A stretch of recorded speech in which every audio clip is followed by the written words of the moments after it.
Hey guys, today I'd like to share with you a build guide for the Chronomancer that I've been enjoying during League start. Basically, it's Chaos Contagion slapped on a Chronomancer with boosted recoup effects that really help with survivability.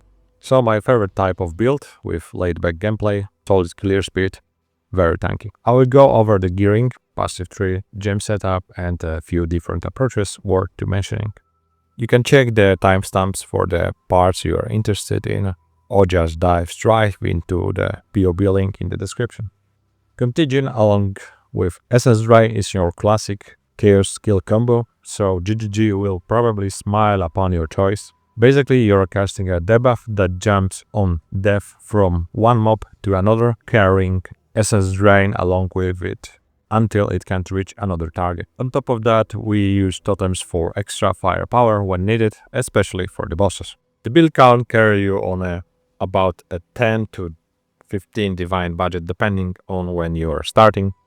Since prices are going crazy, one day a divine is worth 100x, another day is 50x. Overall, it's a great League starter. You can get into red maps on a shoestring budget. And then additional investment lets you play more recklessly, take on any mods in tier 16 maps, or simply burn down bosses much faster.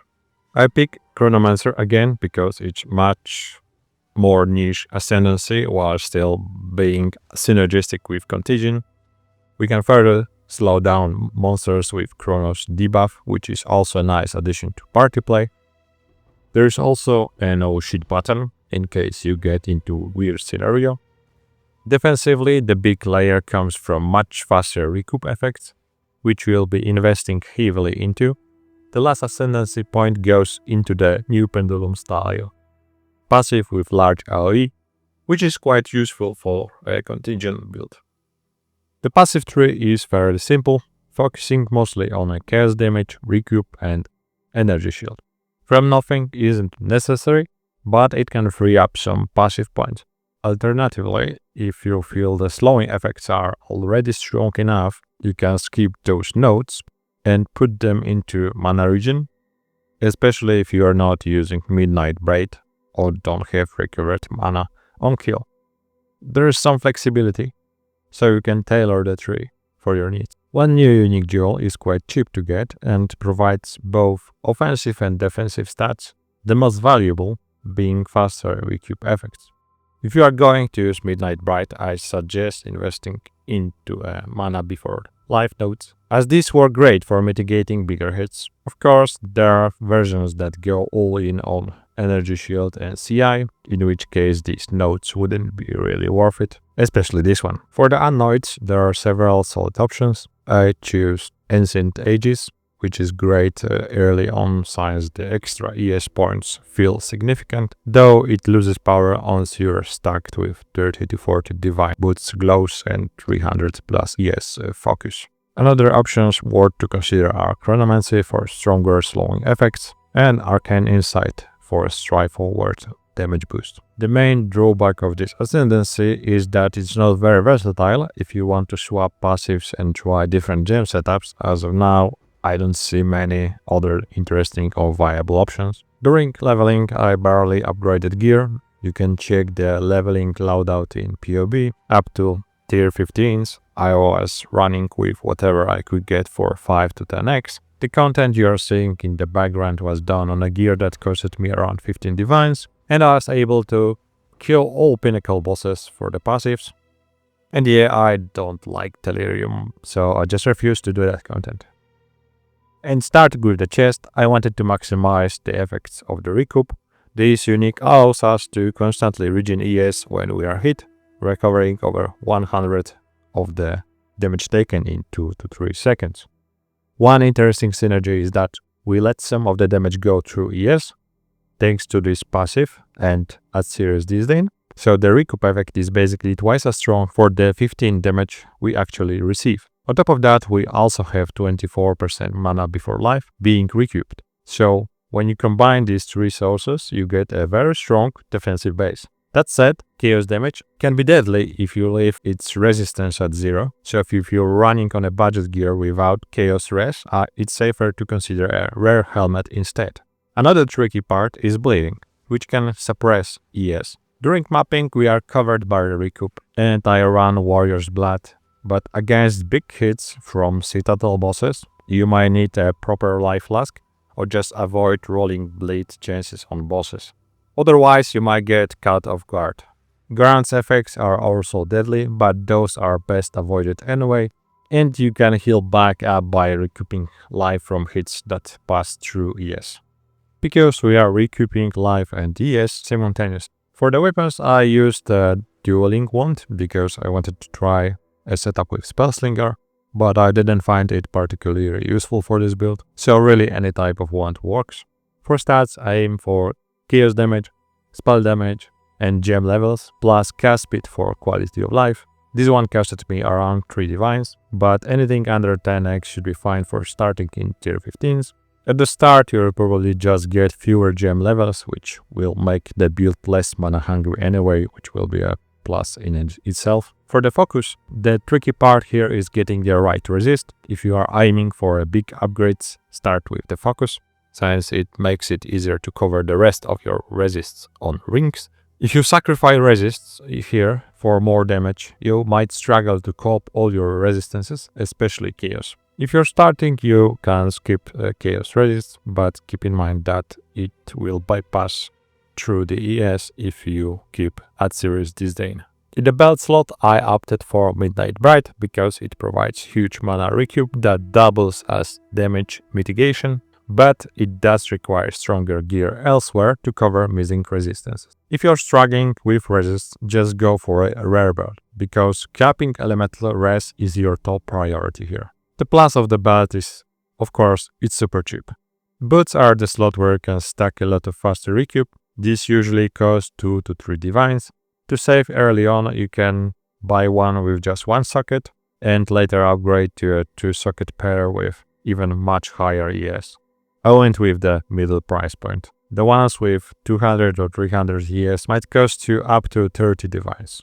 In the glove slot, mine were kind of special. I bought them for 3 divines just for a massive resist, since I miscalculated my resistance on my amulet, which got 0.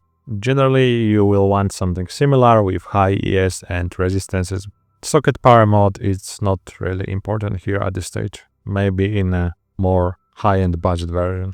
In rings, I prioritize again resistances, life and mana. If you can afford it, grab one with chaos resist and chaos damage. These usually go for 3 to 4 divines. The amulet is a great source of extra damage and recoup, and those are the stats you should prioritize. The rest depends on pricing and what your build needs. In my case, at one point I needed some attributes. For the mana flask, I'll just anything with 5.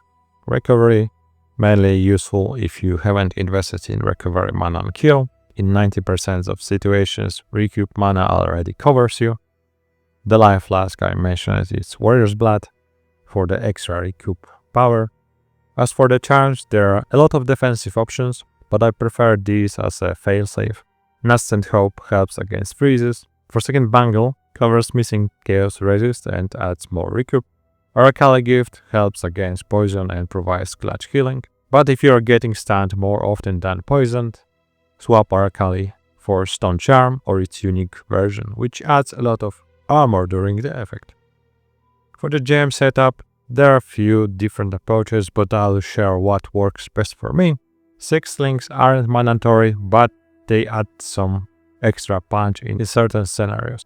The main skill is an Essence Drain, supported by a Swift Affliction chain, which is almost mandatory for mapping, but can be swapped with Chaos Mastery for more single target damage, especially against the bosses, plus the cast and damage over time supports. Zenith is mostly for extra damage against pinnacle bosses, especially when you can set up scenarios where you are consistently above 90% mana.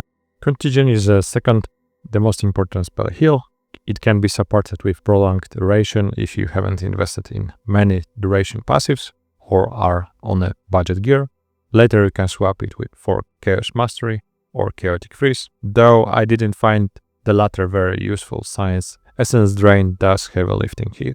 Other nice supports for smoother mapping are Unleash and increased AoE. Zenith and Profanity can be added for an extra damage. Next is Dark Effigy, which is a totem. It's best with faster casting. Overabundance, which adds extra totem. Poison for extra ailment damage consumed by Essence Drain. Plus Controlled Distraction and faster casting for just raw DPS.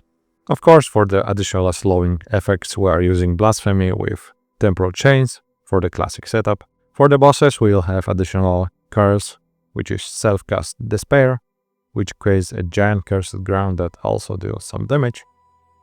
The other utility, since this is a chaos spell build, Withering Presence is worth picking up for stacking Wither. Chronomancer is your second oh shit button, though I barely use it. You might just want to swap it for something that helps with mana regen or life on kill. If you can, Mysticism is really worth to consider, but you'll need perfect spirit roll on your body armor. I did some additional experiments and I tried Incinerate as a bossing tool because we can easily convert fire damage with a passive 3 keystone, but it felt really clunky. Against the bosses like Arbiter, there's just too much dodging for it to matter. Still, it's worth testing, maybe it will click for you. Puzzlinger didn't feel useful, so you can just ignore it. Profane Ritual with Acrimony should help against high regen bosses, though I haven't encountered any where it was really needed. And lastly, Weapon Swap. I use a staff with a Sigil of Power, but beware, swapping weapons drops almost 1k ES since the focus isn't active, so don't do it carelessly during boss fights. Overall, I am really happy with how Contagion worked as a league starter. The build blends fast clear speed with a surprisingly tanky core on a shoestring budget. For future upgrades, the wand, boots and gloves could each be replaced with higher stats versions, which can cast 30 to 40 divines each. The chest could be upgraded to a corrupted version. I'm still undecided if I will push this character further with a 100 divine investment to attempt Uber version of the Arbiter, but if I don't find another fun build to showcase, I might give it a try.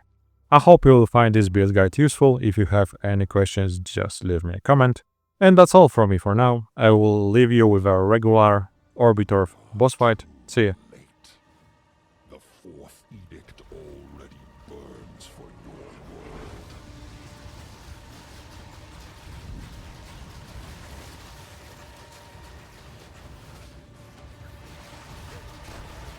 Embrace the infinite void.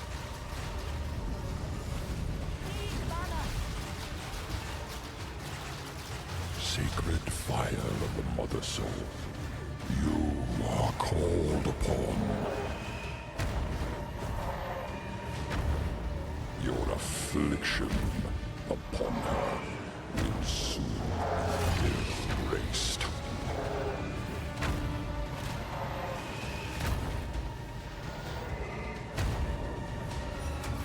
You tarry, you rot, you another vessel of sorrow.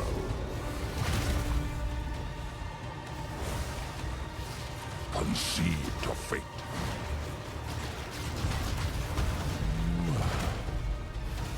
Acquiesce, I mortal. can't do that yet.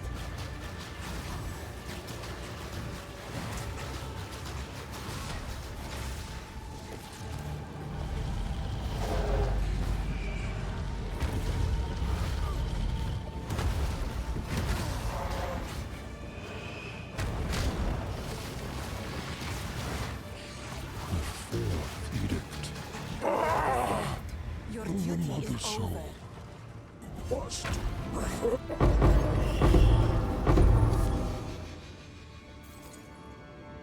A touch of luck.